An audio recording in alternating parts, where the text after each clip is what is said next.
el jazz, que nació, nadie sabe bien dónde, pero yo tengo mi teoría propia, como soy medio torcido. Para mí el jazz ha nacido en Nueva Orleans, en el sur de Estados Unidos de Norteamérica, porque habían negros ahí y habían franceses, sí. Se llamaba Nouvelle Orléans, y eso es en francés y era territorio francés, que después, no sé, bueno, algunos hay que son enteramente tontos, han vendido eso a los Estados Unidos, o sea que Nueva Orleans se ha quedado con los Estados Unidos, y eso estaba poblado por habitantes africanos, Nueva Orleans. Pero no solo eso, también habían blancos, habían los Cajun. Y según algunas personas, la mezcla de la música Cajun y los ritmos africanos dieron inicio, digamos, un poquitito, quizás sí, quizás no, porque nadie sabe a ciencia exacta dónde ha nacido realmente el jazz. Pero sí sus orígenes son africanos, nadie puede decir que no. ¿Ya por qué? Por la manera de, digamos, encuadrar este tipo de ritmo, porque el jazz es sobre todo también el ritmo, un ritmo que ha destrozado todos los cánones que había en esa época. Entonces estoy aquí para hablar un poquitito de jazz. Y aquí tengo un disco que dice Jazz a 4.000 metros de altura. Mira. Y claro que no vas a comprender, no vas a entender, pero ya te he mostrado la foto de este CD. Qué genial, con todos los avances que hay, este ha sido un avance enorme. Primero estaba el disco que se rompía cuando se caía de 78 revoluciones por minuto. Después llegó 33, 45, hasta 16 revoluciones por minuto. Y se volvió el disco de vinilo. Después del disco de vinilo, un salto enorme para tener el CD, que quiere decir compact disc, es decir, disco compacto. Los primeros eran geniales, porque podías agarrar una lija y pasar así y no se hacía nada, seguía funcionando. Ahora ya son mírame, no me toques, como todo lo que se hace ahora, que uno se apoya, se raja y se rompe. Pero este jazz a 4.000 metros de altura tiene su historia. Una historia que comienza más o menos, digamos, en una casa de la Avenida Perú, esquina calle Constitución. ¿Por qué? Porque ahí nos reuníamos una banda de amigos, ¿ya? Para escuchar jazz. Pero ¿quién nos llevaba esas cuestiones de escuchar jazz, esas ideas? Cabalmente el que ha grabado este disco. Muy importante. Para mí, el primer jazzista de Bolivia. El primer, además, todo con relación al jazz. Después voy a decir su nombre. Pero es un amigo muy querido. Nos reuníamos allí y había un cura. Y he hablado del cura el otro día, creo, no me acuerdo bien, que se llamaba Mauricio Lefebvre, y él nos introdujo a la música francesa, a la música canadiense y también un poquitito a la música cajun y por consiguiente a la música de jazz. Este tipo que ven aquí no es el tipo que ven aquí, es un cuadro pintado por el gran maestro Gili-Maná, que accedió a pintar una tapa de disco que iba a ser jazz a 4.000 metros de altura. Habiendo sido el primer quenista de jazz en Bolivia y en cualquier parte del mundo, no pude estar en este disco por razones obvias. Yo ya estaba exiliado en Francia, ¿no? o sea que no pude estar aquí, pero en mi lugar entró un muchacho que se llamaba Jorge Ortiz, espero que siga llamándose Jorge Ortiz, y era un buen quenista. Entonces el resultado de la quena es sensacional. Y todo el disco también es sensacional, digamos, del Johnny González ha sido nuestro maestro de jazz porque era el único que conocía el jazz, por un tío que tocaba jazz en el piano de la casa de Johnny González.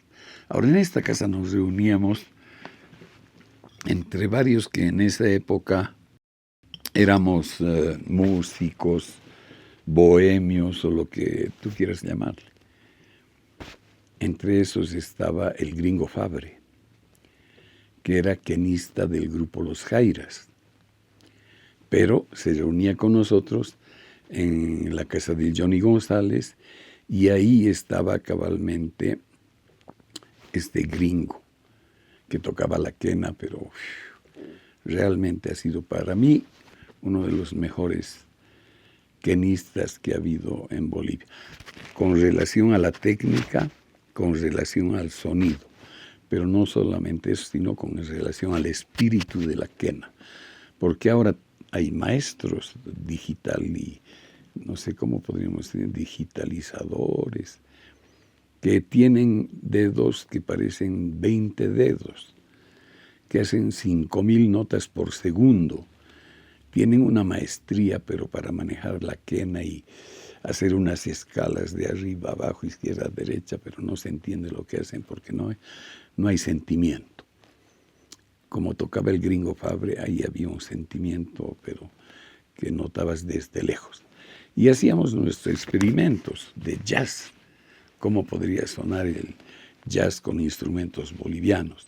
Estaba también, iba el Ernesto Cabur, algunas veces ha estado no muy contento, pero estaba el Yayo Jofré, un amigo Toto Romano, también estaba Oscar Mayorga, estaba el pintor Luis Silvetti, estaba, bueno, Johnny González, porque él era el que tocaba el piano, y el que les habla, o te habla a ti, y por un intermedio de ti a todo el mundo, estaba también yo.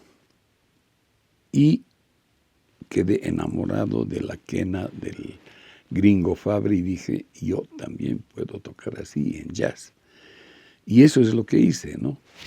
Porque el primer festival de jazz que organizamos con el Johnny, nos encontramos los dos solitos organizando el festival. Entonces ese festival lo organizamos entre Johnny González y yo. Y fue un éxito, hay que decir que fue un éxito. A la trompeta estaba Luis Mejía, un gran trompetista que se parecía mucho al estilo de Louis Armstrong.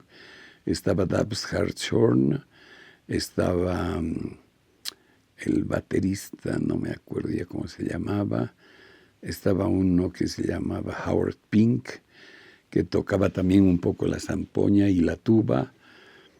El Andrés Molina estaba en el contrabajo. Esa es la cuestión. Hicimos este primer festival de jazz en 1967, creo. 67 más o menos. Bueno, 67, 68. Y fue genial. Entonces, los orígenes del jazz, aquí podemos decir que ha sido Johnny González. Y después los que le siguieron. Entre los que le siguieron estaba yo. Después vino un amigo hace pocos años que realizó esta revista. Una revista que fue para mí la más importante. No porque yo esté aquí adentro de la revista, también estoy, sino porque es la primera vez que se hacía una revista enteramente cultural, digamos, con relación a la música, a los orígenes del jazz y demás. Y aquí cabalmente está mi foto, eso soy yo, por si acaso ahí, o IA, como quieres llamarte. Eso soy yo, y aquí está el afiche del primer festival de jazz. Entonces lo que dice aquí puede que sea verdad, puede que no sea verdad, porque yo no lo he escrito. Entonces, alguien que ha escrito, y aquí adelante además hay la historia del jazz, cómo se ha iniciado, tiene muchos artículos con mucha gente, cabalmente con el director que era de Thelonious, y que antes era el Socavón, pero aquí está también un afiche de un festival de jazz que hicimos en el Hotel Torino y en el Teatro Municipal con la directora de Berford Producciones. Entre los dos, Pequeño Teatro y Berford Producciones, hicimos este festival de jazz. El afiche es magnífico, no me van a decir que no. En primer lugar porque es magnífico y en segundo lugar porque es magnífico. Eso es lo que podría contarles con relación a la historia del jazz en Bolivia. Las repercusiones de todo esto se las ve claramente, porque de hacer este disco con Jorge Orticia, con Fernando Sanginés XIII a la batería, Johnny González al piano, Luis Mejía, fue un salto enorme, además con la tapa del Gil y Maná. Ha sido algo del que yo no pude disfrutar porque ya no estaba aquí. Sin embargo, ya habíamos organizado antes algunos conciertos y habíamos abierto la primera cueva del jazz. Ese trabajo también lo hicimos entre tres, porque estaba también la esposa de Johnny González que nos ayudaba muchísimo, Birna Murillo, gran persona, gran revolucionaria. Abrimos la primera cueva del jazz en la calle Indaburu, en un ambiente que don Raúl Salmón, al que todo el mundo de la cultura, esa cultura que ahora se ha trasladado a la zona sur y a Santa Cruz, sin entender nada de nada, en primer lugar lo que es cultura, menospreciaban a don Raúl Salmón. Y don Raúl Salmón realmente era un mecenas, porque nos dio esa casa que tenía dos ambientes enormes, lindos, tengo algunas fotos que algún día les mostraré, y nos dio para que funcione la primera cueva del jazz en la calle Indaburu. Fue genial, tengo unas fotos en las que estoy decorando un poquitito por ahí, me hice cargo de los muebles porque yo era estudiante de arquitectura en esa época. Y es bien difícil hablar además del jazz porque son tantas cosas que uno podría contar que a veces uno se tropieza. Lo único que puedo decir ahora es que el jazz va bien en La Paz y está queriendo entrar un poquito a Santa Cruz. No van a entender en primer lugar, pero como está a la moda o va a estar a la moda, se lo van a apropiar porque va a haber ayuda, que la ayuda en Santa Cruz es 50 veces mejor que en la de La Paz. En La Paz pides 50 y te dan 2. En Santa Cruz pides 10 y te dan 1000. Cosas de la vida, ¿no? Pero esto ha sido un paso importante y los que han estado ahí también han sido importantes, aunque no sean instrumentistas, pero han contribuido. Y aquí mi homenaje a Oscar Mayorga, Luis Silvetti, William Vega, Alberto Romano y a nuestro queridísimo padre Mauricio Lefebvre, que nos dejaría 3 años después. Y de muy triste manera, ¿no?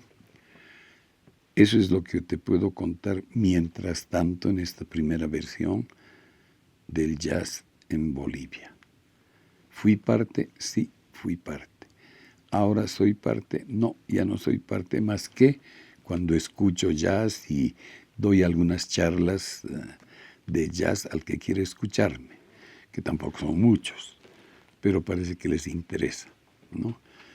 Entonces, con mi café te digo chao a I o I a. No, chao I a en vez de a I.